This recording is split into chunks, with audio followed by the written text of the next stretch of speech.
Hello and welcome to the Machine Ethics Podcast.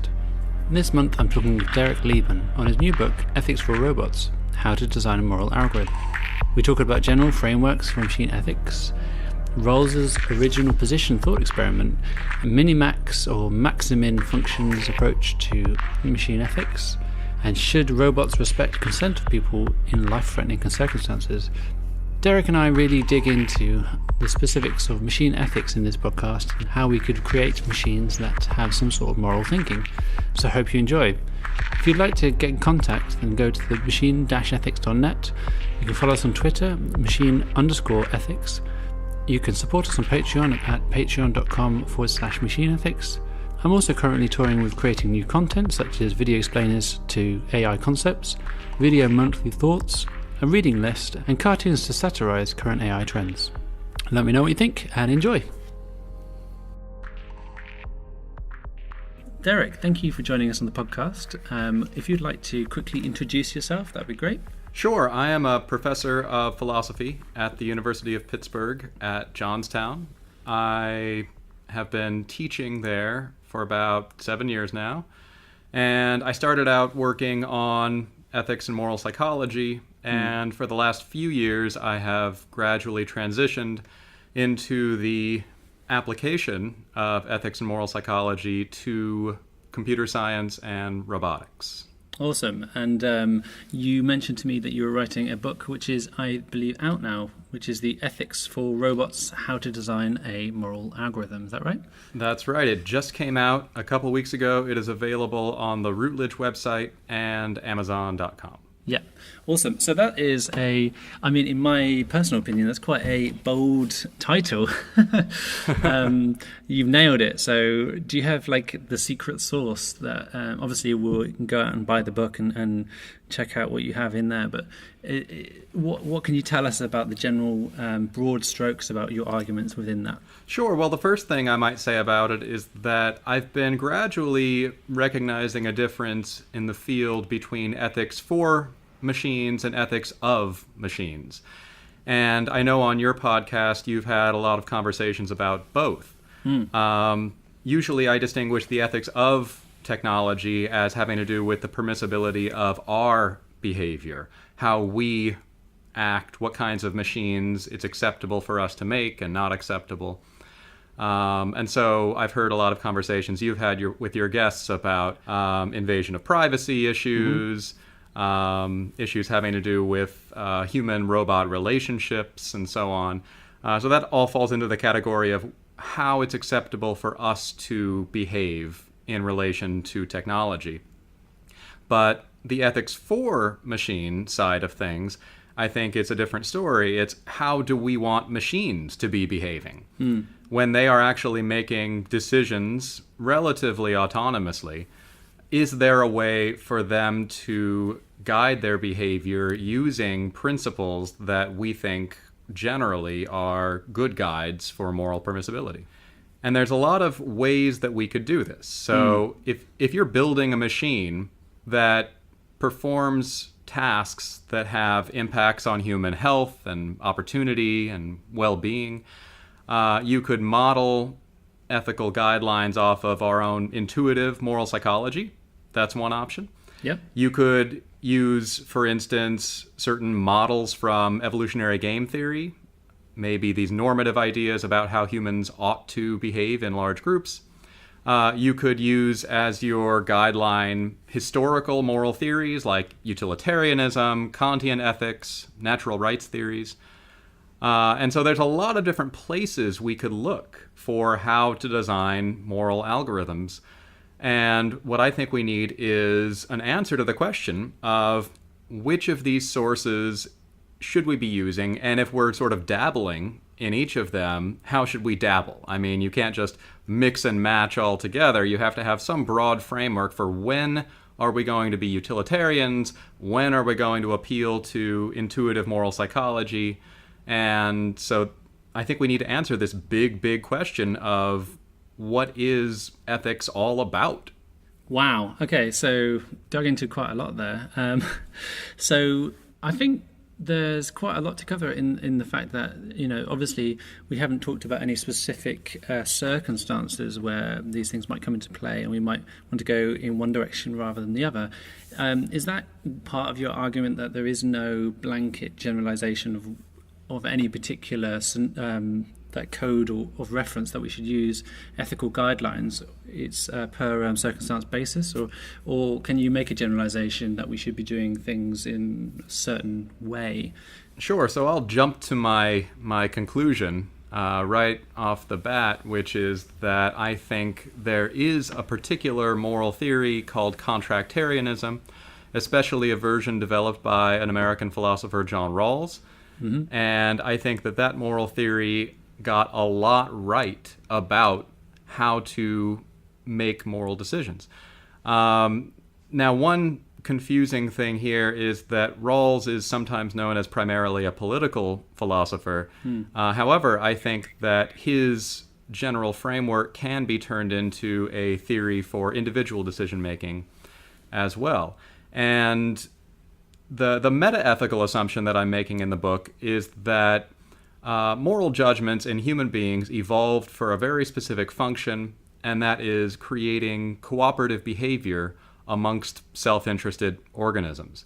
This is actually a relatively popular idea. It's not a very controversial idea.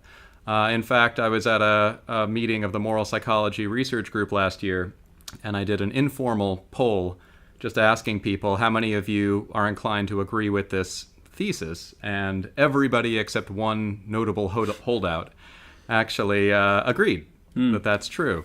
But there are important consequences of this. If we agree that moral judgments evolve for a particular function, we can actually model what this function is.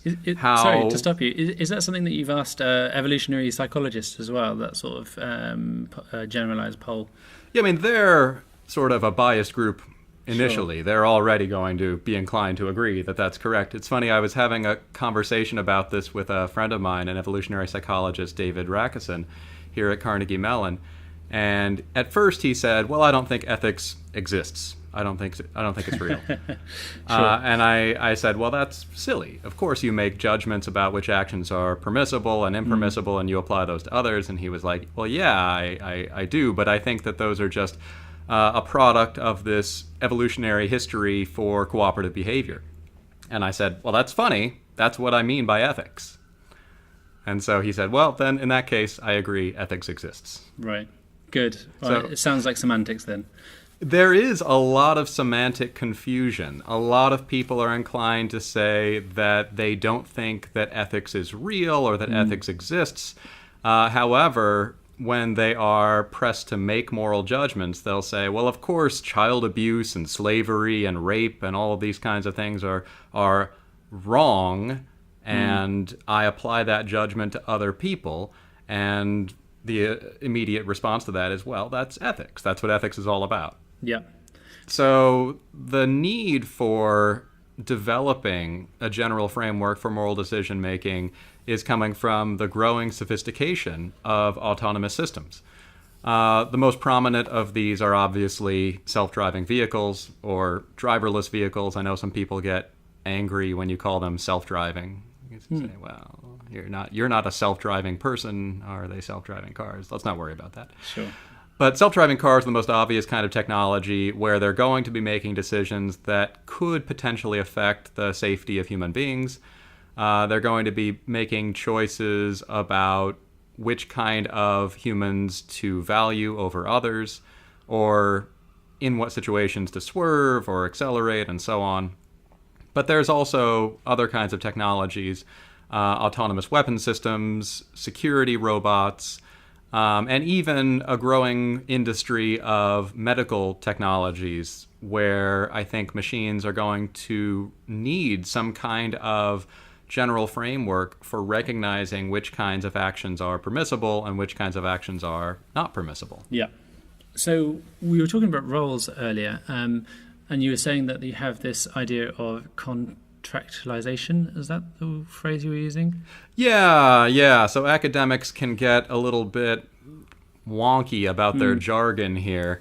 Let's say there are two different words for this. One of them is contractarianism, and one of them is contractualism. Right. I don't get too hung up on these distinctions. I call it contractarianism.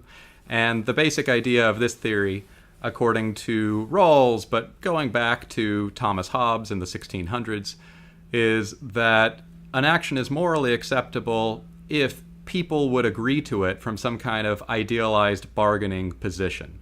And for Hobbes, this was a sort of anarchy state, a state of nature. For Rawls, this was an idealized situation called the original position, where you don't know who you're going to be. Yeah, and that's I think that's one of his most famous thought experiments, where you're deciding the way forward, and it's usually used in political theory, as you were saying before, where you have a group of people and they are all starting from a unknown position, and they have to agree on how to run, what rules to apply, or how to run the society, and then they are allotted rules or whatever it is. So you could be a disabled person, or you could be a rich person, and before you knew what the type of person you are, you have to already agree on what kind of society you want to live in, which is the natural or the neutral part, right? That's exactly right. And so the basic idea is, in this situation of the original position, nobody would agree to, for instance, enslave all the Norwegians, because there's some possibility that you could be Norwegian. Yeah. Nobody would agree to discriminatory policies or robbing the rights of others, because it would be not in your self-interest. So Rawls and other contractarians assume that human beings are fundamentally self-interested. And in order to come together and live in groups, we need to apply this thought experiment to sort of cover up some parts of our self-interest while leaving others intact. Now, the beautiful thing about the original position is that it actually tells you which things to cover up and which things to not cover up. And according to Rawls, you cover up the things that are particular to you, that distinguish you from other people. So your height, your weight, your gender, your religion, and so on. But you leave uncovered certain shared characteristics that all human beings have. Perhaps general facts about humans, like we all need sleep and food and friendship and so on. And also psychological characteristics, like humans respond well to incentives. So these are the kinds of things that everybody has access to in the original position. And this is important in terms of a moral theory, because it creates a division between what Rawls calls primary goods and secondary goods. So secondary goods are the kinds of things that some people like, but other people don't necessarily care about, like television and coffee and whatever. Coffee? No, surely that's a primary concern. It's funny, I had a friend of mine in graduate school who was very suspicious of me because I never drank coffee. He said, you're too suspicious. I think you're a spy of some kind. Yeah, definitely not a professor. That's right. On the other hand, primary goods are the kinds of things that all human beings care about. And this is important for a moral theory, because it turns out the kinds of things we intuitively judge to be morally wrong, like murder and kidnapping and abuse, usually have to do with some kind of damage to primary goods, the kinds of things that all human beings care about and value. And so that's, I would say, the basic idea of Rawls's, I don't want to call it a thought experiment, use that term, and that's a bit of a pet peeve of mine. Rawls never actually uses the term thought experiment.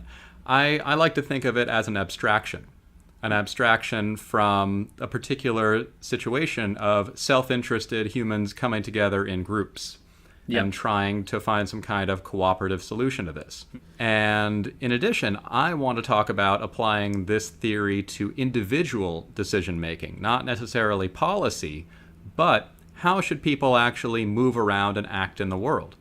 And one way of doing this is to say that I'm going to maximize the worst off outcomes of every kind of distribution of primary goods in my behavior.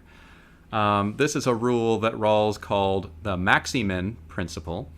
And it also has a history in game theory. That's where he got the idea from.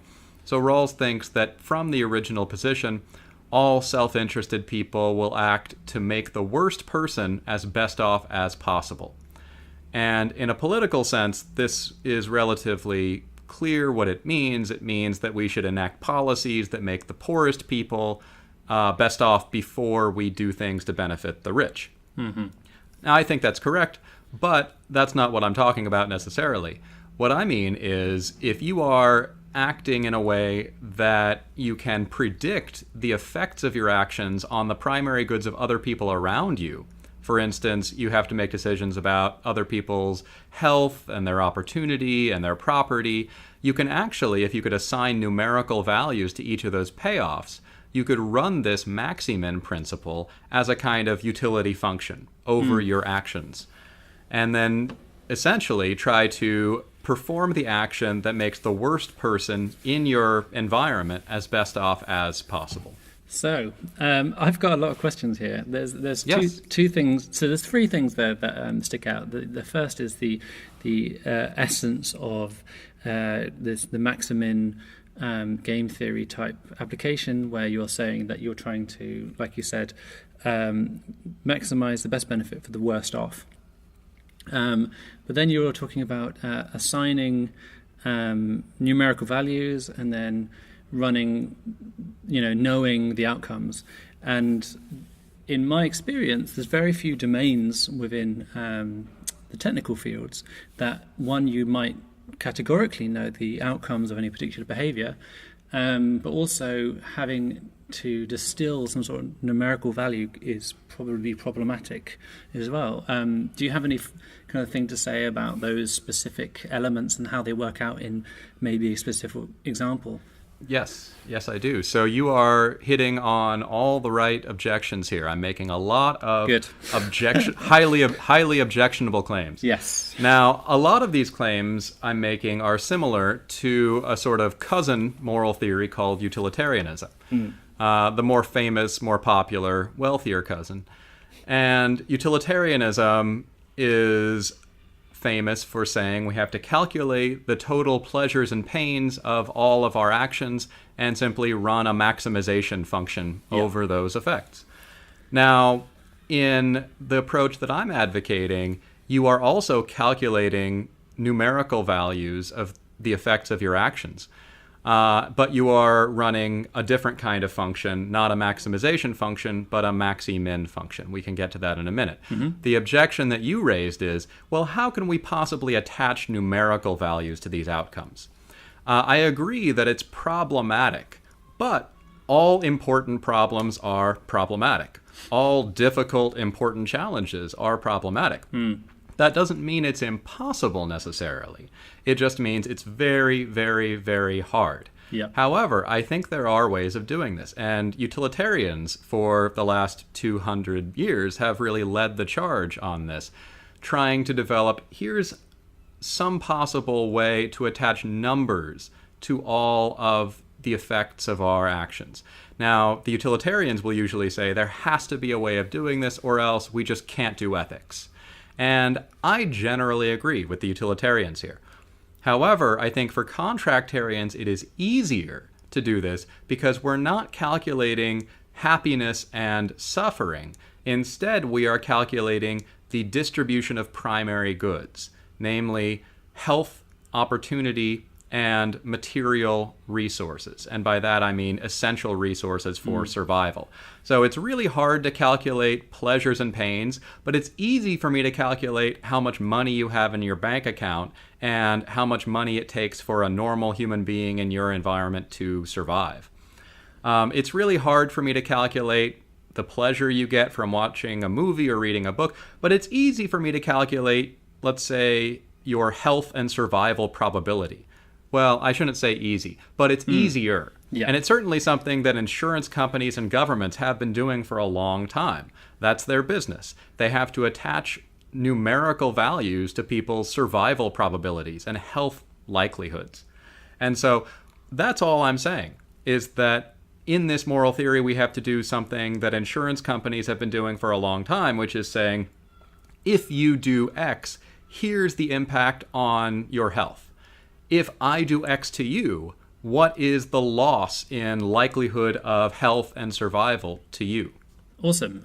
So in the book, or just generally, do you have a prime example of how this could be applied within robotics? Yes, I do. So the three main areas that I talk about are the application to autonomous vehicles, autonomous weapon systems, and what are sometimes called carebots, or autonomous medical technology. Yep.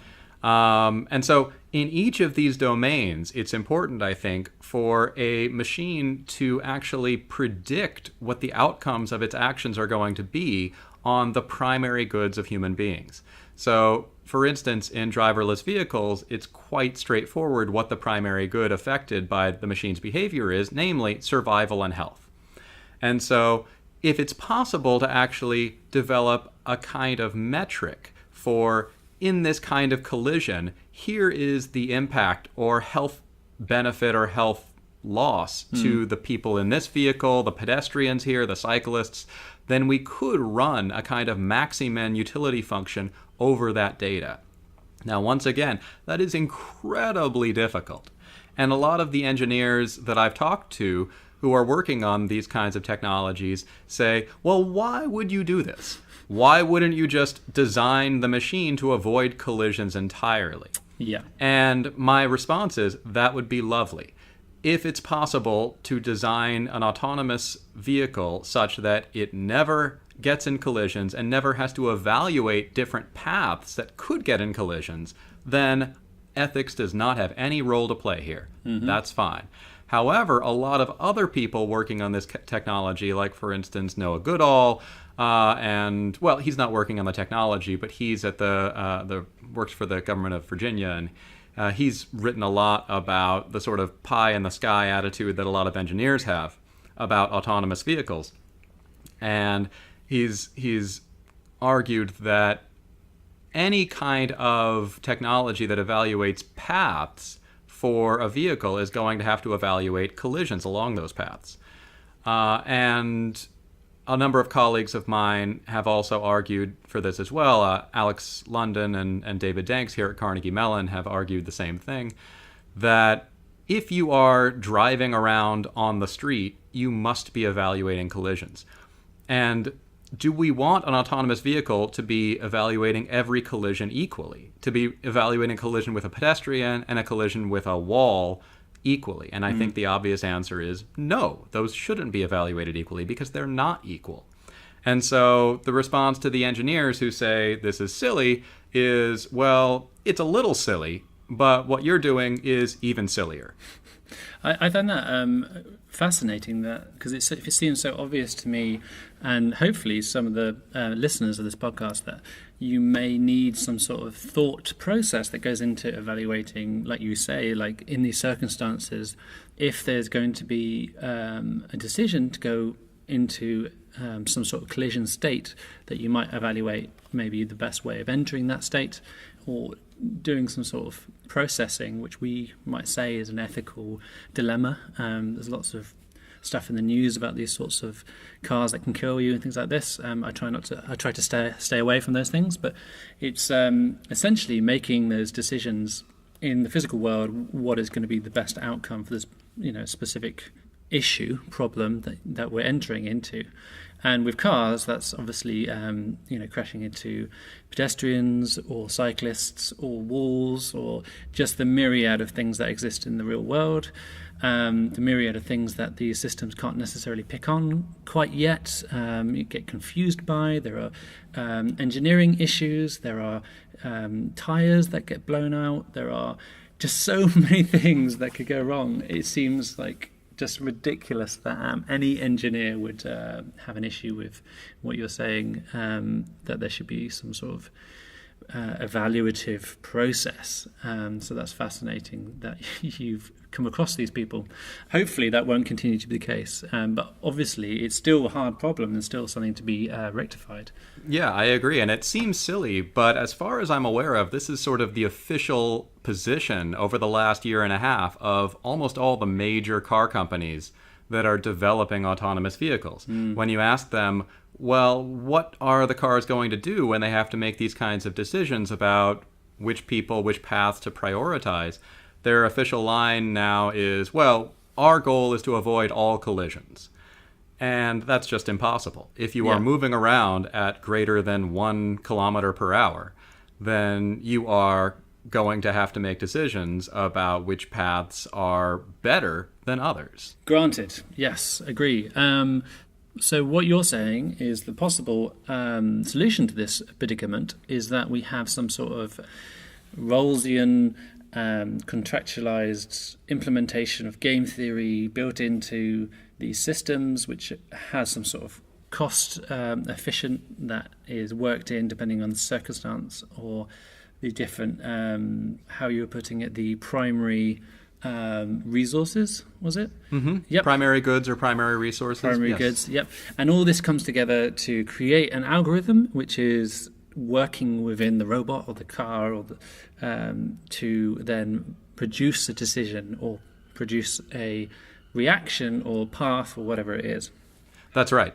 And one assumption that I am making is that moral constraints are what could be called hard constraints, that they don't supersede other kinds of goals the system might have. In other words, if you are going to be resulting in some kind of harm measured in loss of health, loss of opportunity, loss of essential resources, that completely supersedes any other kinds of goals that the system might have. Right. So it's some sort of hierarchy based on these are the primary issues, and then you have maybe something which is more specific to the circumstance or to do with the manufacturer underneath that? That's right. So you could imagine within these kinds of moral constraints, you could have any kind of particular goals that the system might have. So if you have an autonomous machine that is buying you groceries at the local supermarket, obviously it has certain goals to maximize the groceries that you want. But within those constraints, it also has certain moral directives, namely, don't take these from other shoppers, don't run over people in the process, and so on. Yeah. So I think the next obvious question is how do we produce these algorithms, or how do we put the numbers into the systems, and how do we agree on these things? Is this a sort of a mathematical inevitability that these things can only come out of the dice in one way, or can we all have a say on how these things play out? Yeah, that's a great question. So I think there are two parts to this. One of them is practical and one of them is theoretical. So on the practical side, you were asking, how do we actually turn effects into numbers and run this decision procedure over those numbers? Now, that's a practical question, and it is very, very difficult. I think there are ways of doing this with a large enough database. And it's the same kind of thing, as I said, that car companies, insurance companies, other kinds of industries have been doing for a while now. Right. It's very difficult to say, for instance, if you get into a collision at this angle, at this speed, what is the impact on your health? But with a large enough database of injuries and fatalities in car collisions, it is possible to make a pretty reliable estimate about your loss of health in this kind of collision. And so I could reliably say with some margin of error, if you swerve into this group of people, here are the likely losses to that group in terms of health. If you swerve into this wall here, here are the likely losses to the people in the car in terms of their health. That's a massive data challenge, but I think it's something that's possible, and if it's a moral imperative, it's something we need to be devoting research to. Are car companies actually doing this research? The answer is, I don't know. I hope so. I hope so. I have not yet been able to talk to a lot of the people working in the autonomous vehicle industry. I would like to. If they're listening to this, please get in touch with me. What my job is really to say is, if we are going to design a morally acceptable autonomous vehicle, here's the kinds of things it has to be capable of doing. And if it's not capable of doing this, I think that we should say, let's slow down or even halt our work on autonomous technology. Yeah, I think, like you said, we do have some data and we can start experimenting with it. I'm sure that some of those companies are doing that at the moment. We spoke to one of those companies on our very second episode, so go check that out. Nick Reed from TRL. And they're running some very small pods, if you like, in various cities in England. And I don't know how much data they're putting into these things, and that'll be really interesting to find out. But it's also one of those things which I can imagine we can use historical data, but they may not have the types of physical data that you might get recorded on board these cars. So you might have to maybe do some dummy tests, those traditional dummy tests when you're testing cars out. Do some of that, and maybe some simulations as well. Obviously, we've got very amazing graphics cards which we can do lots of different number crunching on at the moment, and we could run some simulations, and maybe that will be built in as well. But I guess all these things come into hopefully making the best models for making the best decisions. But right now, if I could also get back to the theoretical side of the question that you asked. So on the theoretical side, you were asking, okay, assuming that we can do all of this, why should we be using, say, this maximin decision procedure instead of the utilitarian decision procedure, which is just a maximization function, saying, let's try to create the most or the highest sum of overall health or overall opportunity or overall essential resources. You could imagine other kinds of decision procedures that actually distinguish between certain agents, like the agent in the vehicle, the user, him or herself, and say something like, well, let's protect the driver, protect the passengers, protect the user, and everything else is simply as an unfortunate side effect.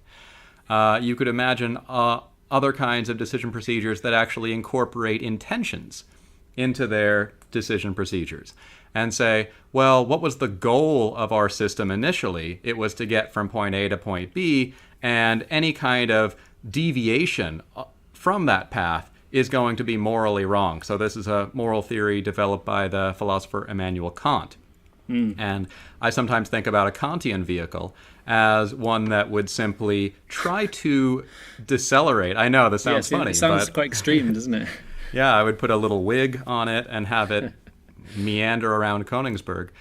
But the Kantian vehicle would essentially just try to decelerate as much as possible, but never swerve outside of its original path to avoid an obstacle. Because that would be taking a new action in the calculation of trying to create more overall happiness, less overall harm. However, Kant says it's okay to do nothing, it's okay to stop your actions, it's never okay to take new actions knowing that it's going to create some harm. Right. And you could imagine some vehicles actually programmed to do this. So the theoretical question is, which of these theories should we be using to program our decision procedure? And that goes back to this big question I said at the beginning of ethics, which is, what is ethics all about? What are moral theories for? How do we evaluate the difference between utilitarianism, contractarianism, Kantian ethics? Now you might say, well, philosophers have been debating this for hundreds and thousands of years. True. And that's true, but that doesn't mean there's not a correct answer. And I like to say that in mathematics and computer science, a lot of people have been debating some of these issues for a long, long time. That doesn't mean there's not a correct answer to it. And so I think the correct answer actually has been coming from the progress in evolutionary game theory and the recognition that moral judgments evolved for this particular function. If we could actually step outside of our moral psychology and look at this function formally, which I think evolutionary game theorists have been doing, we can say which of these theories is best at actually accomplishing this function, namely producing cooperative behavior. And my answer is, I think contractarianism is best, and I have arguments for that. Great.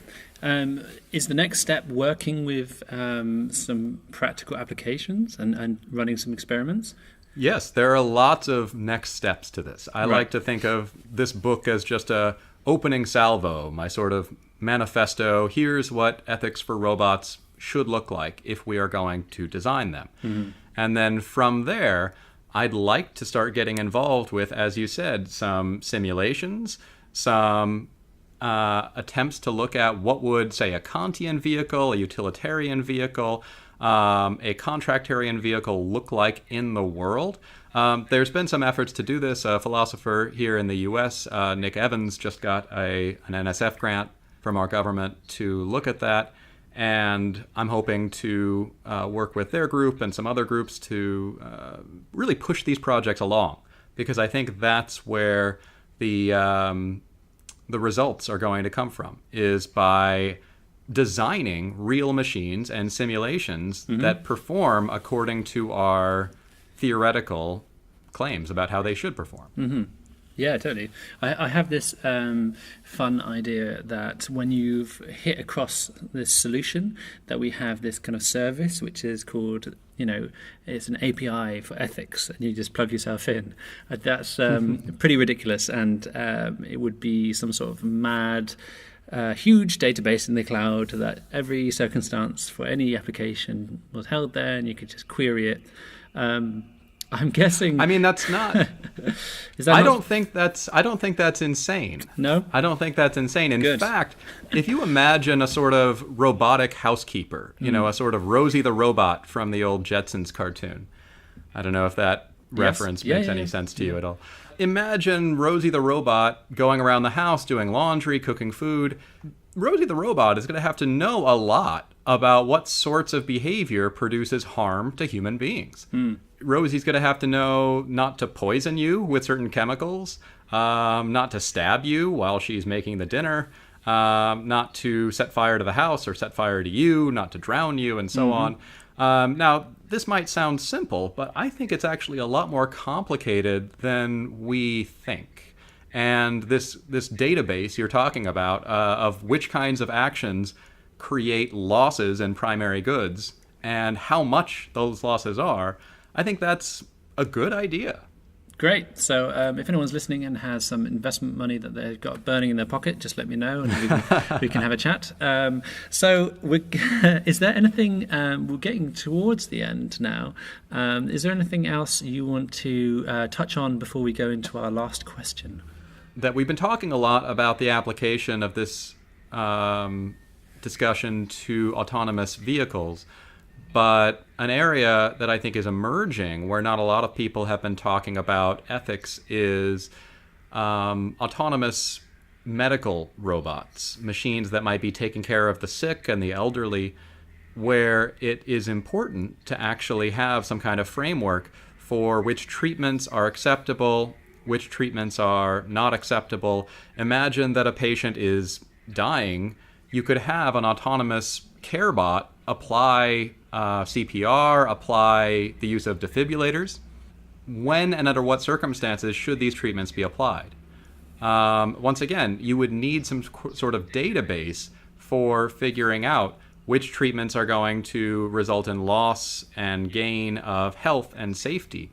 In addition, an important component that there's not usually a lot of discussion of is consent. And there needs to be a role for consent, especially in its application to medical technology. So here's a fun case. And by fun, I mean agonizing and terrible. Imagine that there's a patient who is choking and needs a tracheotomy instantly. And the autonomous care bot is about to apply the tracheotomy, and the patient says, "No, I don't want that. I don't want anything in my throat. Please, please, I don't want it."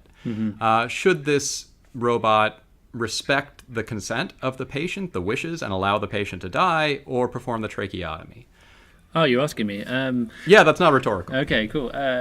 So I think if I was abstracting myself from my personal autonomy, I would say surely as a human race we want to preserve and continue, and in most circumstances that is the correct decision. But I guess if you have a strong religious views, or maybe you're in a lot of pain and you decided that this is the time and you didn't want to, all sorts of various circumstances, then your choice is your choice. But I feel like that would be less there would be less circumstances when then that would be the case. And I guess in that circumstance, do we blanket say that no one is allowed to say no in that circumstances? It's a very difficult, when we're working with statistics like this, it's very difficult to say, no, in these fringe cases do it, but in these other cases don't do it. So I think you can get yourselves tied up in knots trying to go through all this sort of thing. So that's a very interesting issue, yeah. But the problem is a decision needs to be made, and it needs to be made right now. And there's either you perform the tracheotomy or you don't. Mm-hmm. And this is why a framework for decision-making is so essential. You need it. You mentioned, say, you need to know about the religious concerns or the other kinds of values of the person. That's data that this CareBot would need to be programmed with. Yeah. If it's relevant. Mm-hmm. And it's not obvious that it is. And so that's why we need some kind of discussion for what kinds of data is relevant. There is some data that I think should not be relevant, like, for instance, data about the ethnicity and the political attitudes of the people in the environment. There's this fun simulation you could play around with called the Moral Machine game that the MIT Media Lab developed. I don't know if you've played that or not. I have indeed, yes. Yeah. I have some serious objections to that. Yeah, so do I. And one of them is simply that most of the information is morally irrelevant. It shouldn't be relevant whether the person is male or female, fat or thin, unemployed or employed. And this is another important issue in designing moral machines. What kinds of information is or isn't morally relevant? People are, as we know, racist and sexist and homophobic. Should we incorporate these biases into a machine? Well, if we use human moral judgments as our template, they're going to be carried over. However, I think that would be a disaster. Mm-hmm. Yeah, and I think that comes back to a data issue as well. I mean, if you're working with a lot of historical data, then there are going to be things that come through that data. And it might not be that, we're all blanket racist, but it might be something else. And I think that's quite interesting to pull out as well. That there's a lot of news in the AI world about good and bad data and how you should use the data that you have and make sure that it's appropriate for your domain as well. Problematic. Yeah, one of my favorite examples of consent in the book and in the world are tattoo artists. Now, I am not aware of any robotic tattoo artists, but it's the kind of thing that I could imagine happening relatively soon. It's the kind of thing that I imagine robots would be better at performing than humans. And you could imagine a sort of, let's just call it automatic tattoo parlor, where you go in, you submit your design, and it tattoos you. I am astonished that is not already a thing, surely. That sounds, like you said, obvious. Yeah, it does. And so I wouldn't be shocked if this kind of thing emerged. Now imagine somebody goes into an automatic, let's call it, tattoo parlor, and says, I want a swastika tattooed on my face, I want a giant spider web on my face, something like this.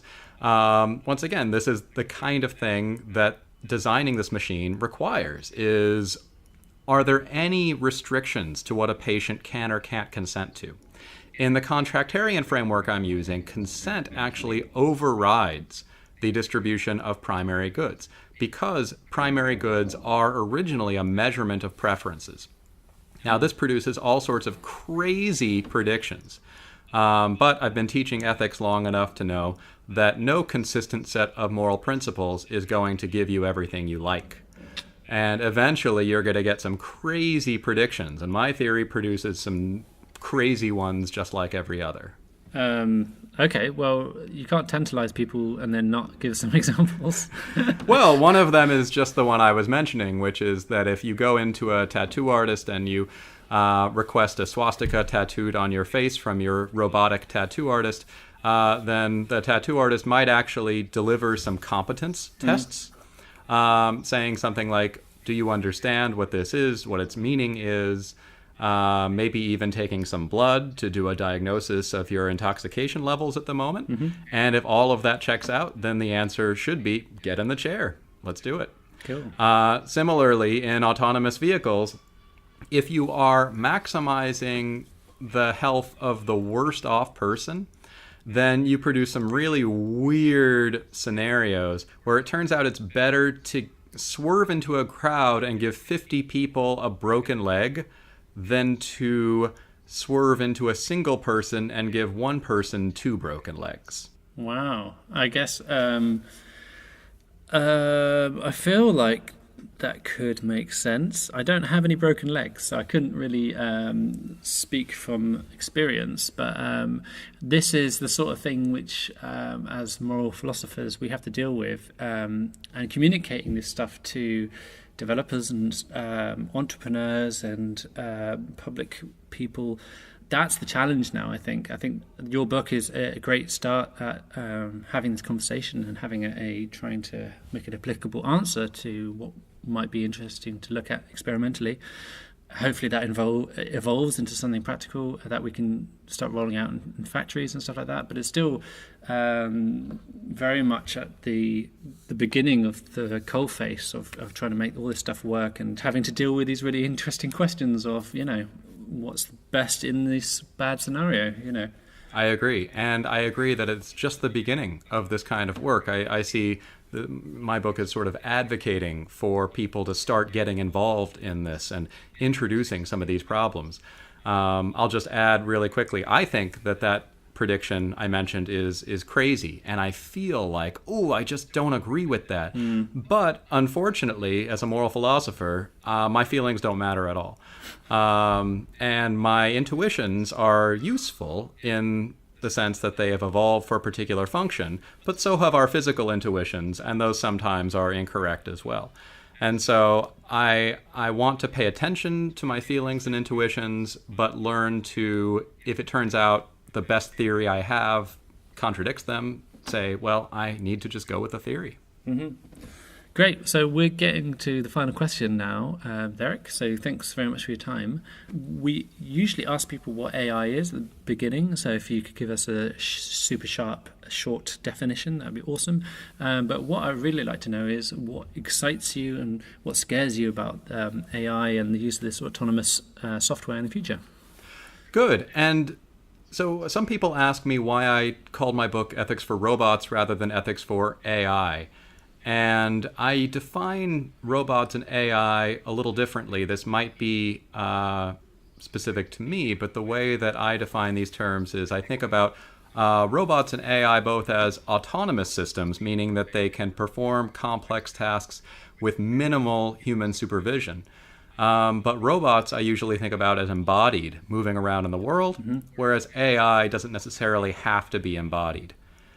In addition, I think about AI as performing a more general category of tasks, whereas robots are usually focused on one specific kind of task, like driving or killing people or having sex with lonely humans. And so that's the kind of distinction that I make between AI and robots. Now, the question of what is AI, it's funny, I taught a seminar in the spring called Ethics for Artificial Intelligence, and we spent the first week talking about this. And we realized that in order to talk about artificial intelligence, you have to get into the question of what is intelligence. And then you just dive into the rabbit hole of philosophy of mind. Again, I don't think this is an impossible question to answer. I think it's just very, very, very difficult. I usually think about intelligence as the ability to integrate a large amount of diverse information to produce a decision over that information. And so intelligence is a spectrum from, you might say, very simple forms of intelligence to complex kinds of intelligence. Is there an upper bound on that spectrum of intelligence? I don't know. Perhaps not. Yep. Now, in the aspect of the question, what am I, you asked, excited about in terms of AI? What am I worried about? I don't know if I would classify myself as what's sometimes called an AI alarmist. I've been talking a lot in my classes about the arguments from, say, Sam Harris and Nick Bostrom, and even it's catching on to Elon Musk now a little bit. Some skeptics in the community have raised their counter-arguments, say Gary Marcus and Steve Pinker. Gary Marcus is actually a former professor of mine, and so I'm a little bit inclined to find his arguments more persuasive, just because of my own unfortunate human foibles. But I agree with both Pinker and Marcus that we do not have to worry anytime soon about AI suddenly wiping out the whole human race. That the news of the death of humanity has been greatly exaggerated. However, I do agree with Harris and Bostrom that if we're talking about intelligence as a spectrum, that it is quite plausible that eventually AI will become, as Bostrom calls it, super intelligent, and develop its own goals that are not necessarily recognizable to us. Now, one way that I would diverge from them is that if there are facts about which actions are permissible and not permissible, which I think there are, any super intelligent AI would actually be better than we are at understanding and recognizing those facts. And perhaps the AI system, if it were super intelligent, would actually be better than we are, morally speaking. In fact, if you think about most of human history, imagine AI were developed 100 years ago or 200 years ago, and it's looking at the society of slaveholding, racist nationalists, and it just says, this is awful. You're all terrible people. I imagine AI sort of emerging now and saying, well, look at the way you're traveling, look at the way you're eating, look at the way you are spending your money, and just being very, very, let's just call it disappointed in humanity.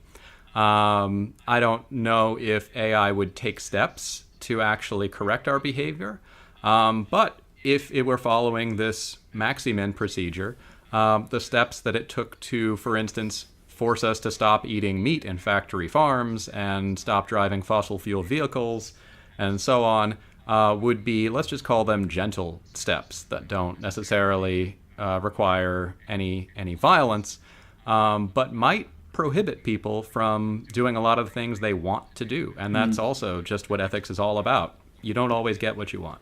Yeah.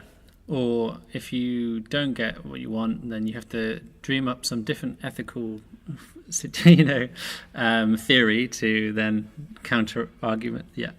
Right. So that's if there's no facts about ethics. If there's no fact about which actions are right and wrong. Yes. Yeah. Then you could just do whatever you want. Yeah. But if there's not, then I don't get to eat a bunch of human burgers and drive around in my fuel-burning Hummer all day long, unfortunately. Yeah, which is, where I want to be, obviously.